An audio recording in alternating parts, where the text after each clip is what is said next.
اهلا بالغاليين بكل محب اسكندريه. النهارده قلت انزل اتمشى معاكم شويه على كورنيش اسكندريه ونشوف الاجواء الشتويه ونشوف الناس الجميله معانا اللي بتمارس الرياضه الخاصه بيها على كورنيش اسكندريه. ناس جميله جدا اسكندرانيه بيحبوا يتمشوا الصبح ويمارسوا الرياضه المفضله ليهم. واي حد بيجي اسكندريه انصحه ان هو ينزل يتمشى على كورنيش اسكندريه ويمارس الرياضه في الفتره اللي هو قاعد فيها. هيستمتع جدا بالاجواء الشتويه في اسكندريه، وكمان بيشم ريحه اليود اللي طالعه من البحر، ودي بتكون جميله جدا. اعذروني لان انا تعبانه شويه، بس برضو مش هقدر اتاخر على كل محبيني.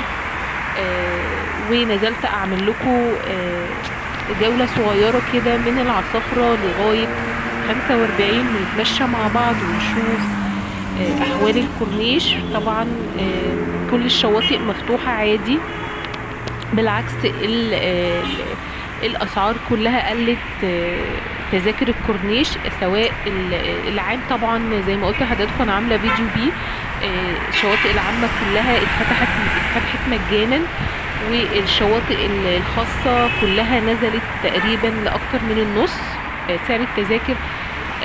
في بعض من الناس لقيتهم قاعدين على الكورنيش، وفي بعض منهم قاعد على الشاطئ عادي بيستمتع هو وأسرته وأطفاله بيلعبوا حواليه. في ناس فعلا بالرغم ان الدنيا بدأت تبرد شوية، بس حقا انا شفت ناس كتيرة جدا قاعدة بتستجم على الكورنيش وعلى الشواطئ من جوه.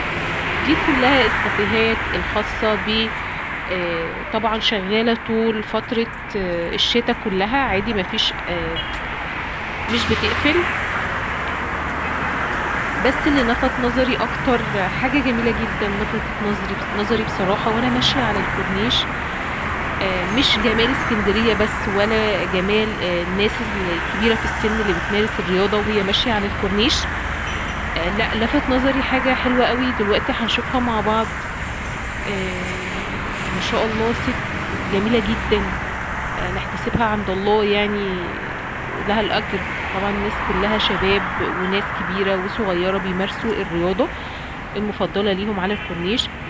الست ديت لقيتها قاعدة زي ما حضراتكم شايفين دلوقتي.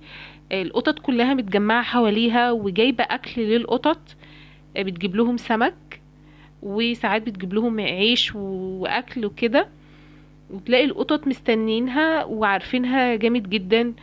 الست ديت انا طلبت ان انا اصورها لان هي فعلا تستحق انها نشكرها، لان هي فعلا ست رحيمة جدا وست جميلة. انا مرضتش اظهر وشها، بس ان شاء الله لما انزل تاني واقابلها هعمل لها فيديو مخصوص ليها. القطط كلها عارفاها وبتلعب معاها، بتجيب لهم اكل مخصوص تنزل تاكلهم. مش عارفه اقول لها ايه والله غير بجد جزاك الله كل خير. وما تنسوش تدعموني لو اول مره تشوف القناه، ما تنساش تشترك فيها وتفعل الجرس على وضع الكل عشان يصلك مني كل جديد. وما تنساش تدعمني بلايك، وانتظروني في جولات كتيرة جدا الفترة الجاية عن اسكندرية في الشتاء. وما تنسوش تشكروا الست الجميلة ديت في الكومنتات على عمل الخير اللي بتعمله. شوفوا وشكوا على خير. باي باي.